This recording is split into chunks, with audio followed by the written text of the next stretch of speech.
नमस्कार मित्रों। जय सिया राम, जय हनुमान।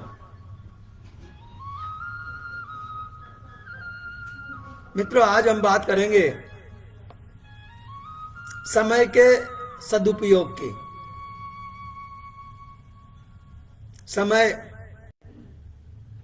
बड़ा बलवान होता है और जो समय एक बार चला जाता है, निकल जाता है, वो दोबारा लौट कर भी नहीं आता। इसलिए हमें चाहिए कि हम समय के एक एक पल का सदुपयोग करें। जैसे भी हो, जैसे भी हमारी विधा हो, जो जिस काम में प्रवीण हो या जो जिस काम में प्रवीण होना चाहता हो, उसे समय के एक एक पल का सदुपयोग करना चाहिए। मित्रों, ये आवश्यक नहीं कि हम जीवनोपार्जन के लिए ही समय का सदुपयोग करें। और भी बहुत से काम ऐसे हैं जिनके द्वारा हम समय का सदुपयोग कर सकते हैं। तो हमारे आत्मिक उत्थान के लिए, समाज के उत्थान के लिए, देश के उत्थान के लिए, गरीबों के परोपकार के लिए, विधवाओं के परोपकार के लिए, अनाथ बच्चों के परोपकार के लिए, किसी भी प्रकार से हम चाहें तो समय का सदुपयोग करके इन कामों में लीन हो सकते हैं, इन कामों को कर सकते हैं। मेरे हिसाब से पूरे दिन भर के 8 घंटे जीवनोपार्जन की कमाई के लिए, उतना धन एकत्रित करने के लिए बहुत होते हैं। वैसे तो कोई सीमा नहीं होती है धन प्राप्त करने की। आप जितना धन प्राप्त करेंगे, लालसा उतनी ही बढ़ती जाएगी, उसकी कोई सीमा नहीं है। 24 घंटे भी कम पड़ सकते हैं। लेकिन यदि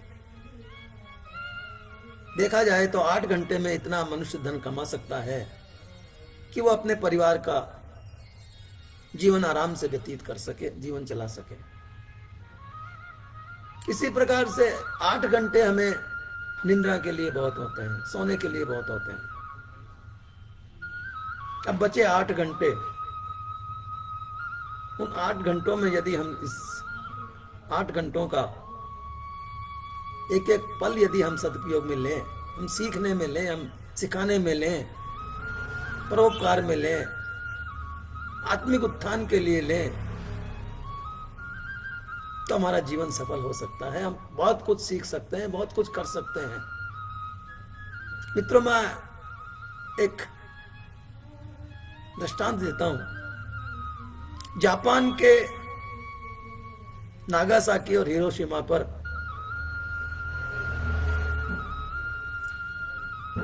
परमाणु बम विस्फोट हुआ आज से 80-85 साल पहले। सब कुछ नष्ट हो गया।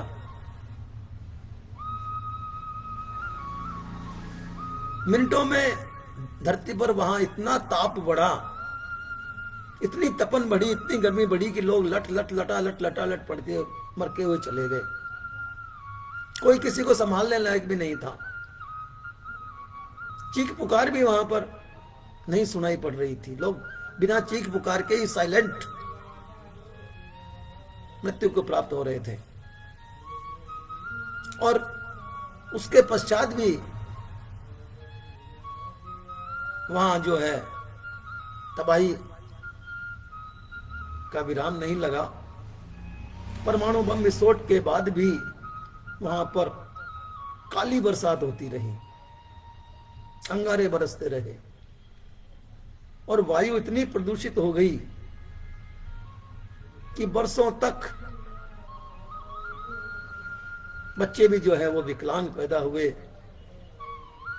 कुछ ऐसी बीमारियां वहां पर पनप गई, पैदा हो गई, जो कि जीवन को नष्ट करने वाली थी। लेकिन फिर भी वहां के वासियों ने, वहां के निवासियों ने वहां की जनता ने हिम्मत नहीं हारी और समय के एक एक पल का ऐसा सदुपयोग किया, ऐसा सदुपयोग किया कि आज वो सारे संसार के देशों से बहुत आगे है। जापान विज्ञान में, जापान उत्पादकता में, जापान इलेक्ट्रॉनिक्स में, जापान ऑटो पार्ट्स में आज भी इतना आगे है। इतने तबाही के पश्चात भी कि उसकी वस्तुएं विदेशों में बिकती है और लोग हाथों हाथ लेते हैं। उनकी उसकी सर्वोत्तम उत्तमता भी इतनी बढ़िया है, सर्वोच्चता भी इतनी बढ़िया है कि लोग विश्वास के साथ जापानी वस्तुओं को खरीदते हैं और वे 100% खरी निकलती हैं।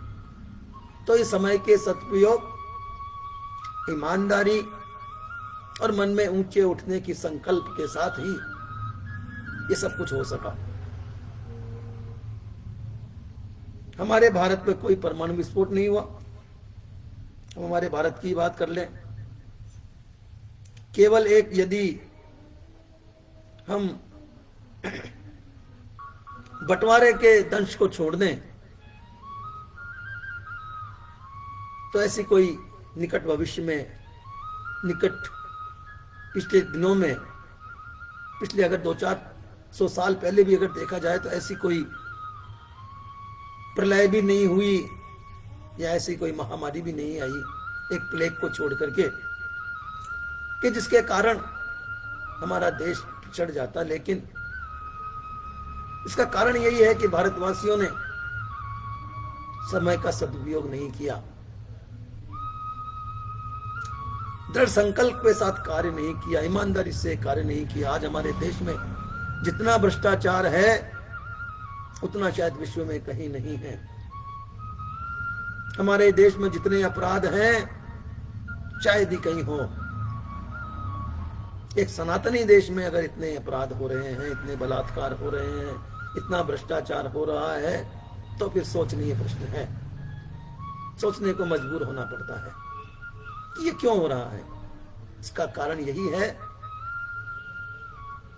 कि हमलावरों ने, मुगलों ने हमारे शास्त्रों को जला दिया।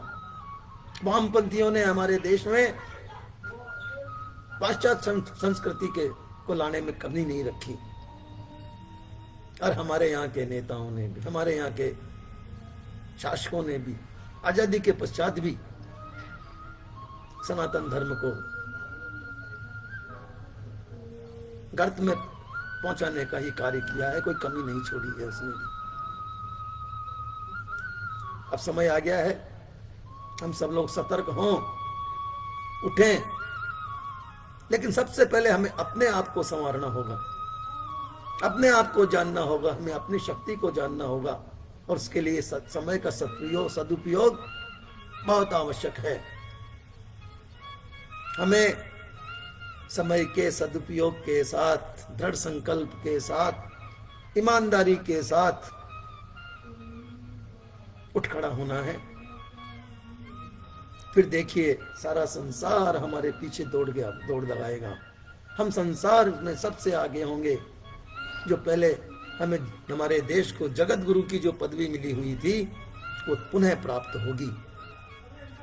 पहले केवल आध्यात्म में, ज्ञान में थी, अब ज्ञान में भी, विज्ञान में भी, भौतिकता में भी, आध्यात्मिकता में भी, योग में भी, सब में जो है हम आगे बढ़ सकते हैं। हमारे पास इतनी शक्ति है। तो मित्रों, समय आ गया है कि हम खड़े हों और देश के लिए कुछ करें, हमारे लिए कुछ करें, वरना एक दिन ऐसा आएगा कि सनातन धर्म की बातें केवल इतिहास में ही दब कर रह जाएंगी, कहानियों में ही लोग सुना करेंगे। मित्रों, मैं अपनी बात समाप्त करने से पूर्व आप लोगों से प्रार्थना करूंगा कि इस वीडियो को आप लाइक करें, शेयर करें, सब्सक्राइब करें और बेल आइकन का बटन दबा करके भी इसे आप आगे बढ़ाएं। नमस्कार। कल पुनः मैं इसी पटल पर इसी समय उपस्थित होता हूँ एक नए विषय के साथ।